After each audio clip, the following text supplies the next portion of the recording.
Beurre FM. Des pays en débat. Pierre-Henri.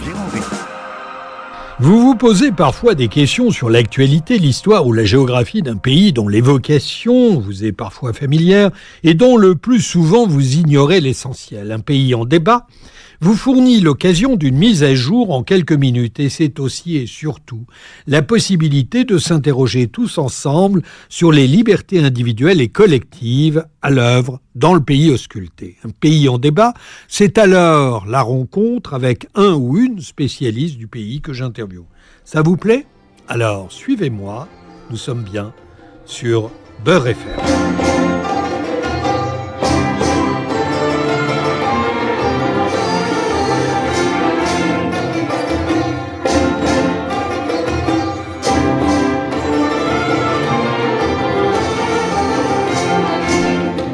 Mettre une musique sur ce pays est un sacrilège aux yeux des fanatiques qui le gouvernent.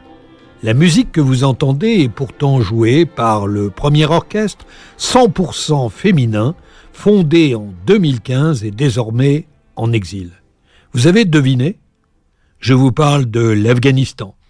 Ce pays de 40 millions d'habitants, essentiellement des ruraux, 75% de la population vit dans des zones rurales, réparties sur un territoire plus grand que la France et ravagé par des guerres depuis près d'un demi-siècle.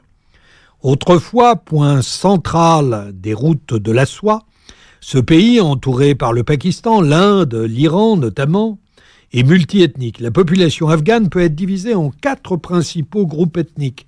Les Pashtuns, les Tadjiks, les Hazaras et les Ouzbeks. Depuis la prise du pouvoir par les talibans sunnites, les Afghans chiites, 20% tout de même des musulmans de ce pays, dénoncent une discrimination systématique et l'incapacité des nouvelles autorités à assurer leur sécurité. Les Nations Unies estiment que le poids de l'économie de l'opium équivaut entre 6 et 11% du PIB de l'Afghanistan et qu'elle génère près de 2 milliards de chiffre d'affaires, soit plus que la valeur de l'ensemble des exportations de biens et de services réunis du pays. Il faut savoir que 97% de l'opium importé dans le monde provient d'Afghanistan. L'Afghanistan compte aussi parmi les pays ayant le sous-sol le plus riche du monde. Il a de vastes réserves de cuivre, de fer, de bauxite, de zinc, d'or, de platine, d'argent, de chromite, de lithium, d'uranium, mais aussi du mercure, de marbre, du talc, sans compter le pétrole et le gaz naturel. L'Afghanistan, c'est le résumé de politique aveugle de la communauté internationale depuis un demi-siècle. Certes, l'Union soviétique a envahi le pays en 1979 afin d'y appuyer un coup d'État des communistes. Elle s'en retira après 10 ans de coûteux combats contre des insurgés afghans, armés par qui ? Par les États-Unis, le Pakistan et l'Arabie saoudite. Résultat, des dizaines de milliers de morts civiles, 6 millions de réfugiés déplacés. 4 ans plus tard, après le départ des Russes, ce sont les talibans qui s'emparent à leur tour du pouvoir et permettent à un certain Oussama Ben Laden de s'installer dans le pays. Les Afghans, mais surtout les Afghanes, sont alors sous l'emprise d'un pouvoir strict qui réduit à néant toute forme de droit. Puis survient l'attentat des tours jumelles à New York, revendiqué par Al-Qaïda 2001. La guerre est alors déclarée par les États-Unis à la tête d'une coalition de 40 États, dont la France, le 7 octobre 2001. 2 mois plus tard, les talibans sont chassés du pouvoir. Le 2 mai 2011, Oussama Ben Laden est tué par les services américains. Et hélas, le 15 août 2021, Kaboul tombe. Les États-Unis quittent l'Afghanistan, laissent le pays une fois de plus aux mains des talibans qui, bien évidemment, s'empressent de revenir à leur bonne vieille méthode. Exécution publique, disparition des femmes des espaces publics, mise sous tutelle des hommes et de la suppression de tout accès à leur éducation. Pour en parler, nous accueillons aujourd'hui Adam Paxco.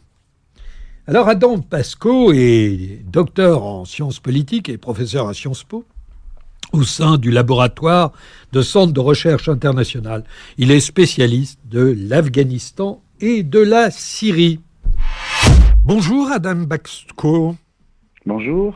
Vous êtes donc docteur en sciences politiques, spécialiste de l'Afghanistan. En août 2021, les États-Unis ont quitté l'Afghanistan. Les talibans avaient alors fait promesse d'un minimum d'ouverture. En réalité, un an plus tard, on s'aperçoit que le pays est soumis à la loi islamiste la plus stricte. Qu'est-ce que ça signifie concrètement pour les femmes et les hommes afghans ? Alors en fait, ce qui s'est passé dans les 18 derniers mois, c'est que le nouveau régime qu'ont mis en place les talibans aura beaucoup hésité, bougé. Ils ont commencé avec une ligne qui mettait en avant une forme de pragmatisme dans l'espoir d'obtenir des formes de reconnaissance. Et au fur et à mesure où ils ont eu le sentiment qu'ils ne l'obtenaient pas, ils sont rentrés dans une stratégie de durcissement de plus en plus claire, notamment avec les dernières déclarations. Et ça signifie plusieurs choses. La première, ça signifie que énormément de libertés publiques sont réduites, notamment dans les villes. Alors dans les campagnes, ça change beaucoup moins de choses que dans les villes. C'est surtout dans les villes que les changements sont les plus palpables pour la population. 25% de la population afghane réside dans les villes. Beaucoup plus en réalité. Les chiffres officiels sont totalement faux. Il faut penser aux des villes qui ont énormément augmenté. On est probablement aujourd'hui dans un pays dont la majorité est urbaine, contrairement aux statistiques officielles. D'accord. Ça signifie aussi toute une série de restrictions qui s'abattent d'abord évidemment sur les femmes, l'accès à l'éducation. Alors contrairement à ce qu'on dit aussi, il existe des écoles ouvertes aux femmes dans certaines régions mais pas d'autres. Il n'y a pas de politique réellement cohérente à l'échelle du pays. Mais pour beaucoup de femmes, l'accès à l'école qu'elles avaient avant est restreint, voire inexistant. On commence à avoir l'application des peines les plus sévères. Les talibans s'étaient restreints dans leur application l'année dernière. Et maintenant, depuis récemment, on a eu quelques exécutions publiques et on a l'annonce de la part des militants du mouvement que celle-ci se multiplierait et que désormais le mouvement se lavait les mains des obligations qu'il considérait avoir à cet égard. Alors, évidemment, c'est la nuit sur le plan des droits pour les femmes et pour les hommes. Pour les hommes aussi quelque part. Comment dire, on est ici dans la continuité d'une tragédie pour la population afghane qui aura vécu 43 ans de guerre civile. Des hommes qui la critique du régime est quasiment impossible aujourd'hui. L'opposition à ce régime est très limitée, très rare. Elle est surtout faite à l'extérieur du pays. Puis il faut savoir que l'Afghanistan traverse l'une des crises les plus graves de son histoire, puisque vous avez aujourd'hui une famine qui s'est abattue sur le pays. 95% des Afghans sont en dessous du seuil de pauvreté. La moitié de la population meurt de faim. Vous avez une situation humanitaire absolument critique, qui d'ailleurs n'est pas que du ressort des talibans, elle est aussi du ressort du régime précédent et des pays occidentaux qui finançaient assez largement ce régime-là. C'est une crise où, pour la peine, les Afghans seront passés d'une situation dramatique à l'autre, puisque la situation de faim qu'on a actuellement en Afghanistan, elle vient de la mauvaise gestion et des sécheresses qui se sont abattues sur le pays dans les années avant la prise de pouvoir talibane, et maintenant on en a les conséquences les plus drastiques. Vous avez raison de le rappeler, 43 ans de conflits armés ont conduit au chaos le plus total. Au moment où l'Afghanistan s'exonère de toute humanité, mais que peut faire la communauté internationale ? En fait, est-ce qu'on a définitivement laissé tomber l'Afghanistan ? Oui, mais de la pire des manières possibles, c'est-à-dire qu'on non seulement, quelque part, plus personne aujourd'hui ne tentera de renverser le régime taliban, il est maintenant installé, et même les pays de la région, quelque part, au-delà même des pays occidentaux qui ne retenteront plus de jouer un rôle en Afghanistan d'importance, les pays de la région, eux aussi, veulent que s'arrête la guerre, quelque part, que ce soit l'Iran, le Pakistan ou même l'Inde, qui était l'un des grands perdants de la guerre sur le plan régional. Tous ces pays-là veulent tout simplement une forme de stabilité, que s'arrêtent 43 ans de guerre civile qui ont eu des conséquences délétères pour chacun d'entre eux.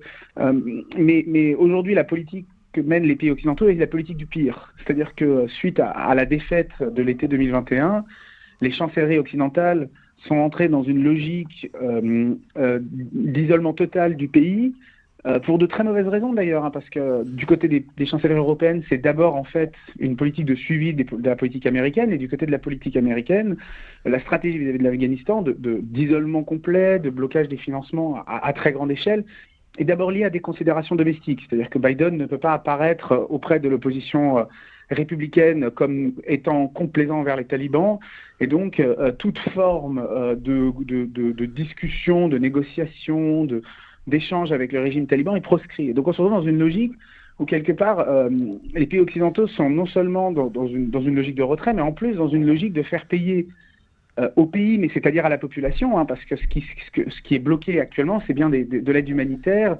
On parle très régulièrement en Europe ou en Amérique du Nord de la situation des femmes afghanes, mais on se préoccupe assez peu du fait qu'on ait coupé nos financements pour l'aide obstétrique, par exemple. Vous voyez ? Oui, j'entends. Juste une dernière question en forme de conclusion. On sait que l'Afghanistan est riche en matières premières, en lithium notamment, qui permet la fabrication de batteries, de smartphones, etc. Quelles sont les relations de l'Afghanistan avec la Chine ? Les talibans avaient beaucoup d'espoir que les Chinois s'investissent vite dans le pays, et les Chinois, eux, de leur côté, la Chine fait preuve de prudence, évidemment. Oui, l'Afghanistan a des ressources naturelles, mais des ressources naturelles comme le lithium ou d'autres métaux, notamment d'autres terres rares, qui impliquent des investissements longs, qui prennent du temps, qui exigent une forme de sécurité.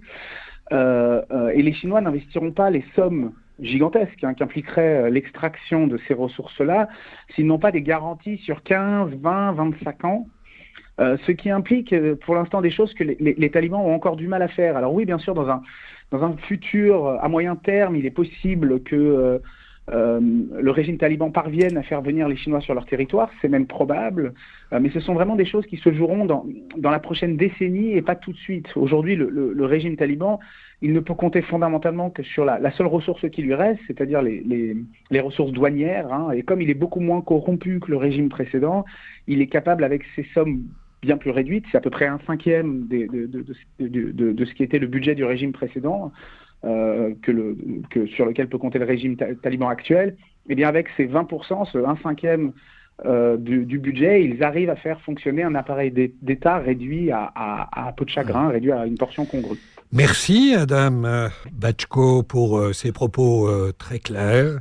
Merci d'avoir écouté des pays en débat. C'est terminé pour aujourd'hui. Une émission proposée par France Fraternité et Beurre FM. Et merci également à Alice Marquet et à Zora, sans qui cette émission n'aurait pas lieu. C'était Des pays en débat, en partenariat avec France Fraternité.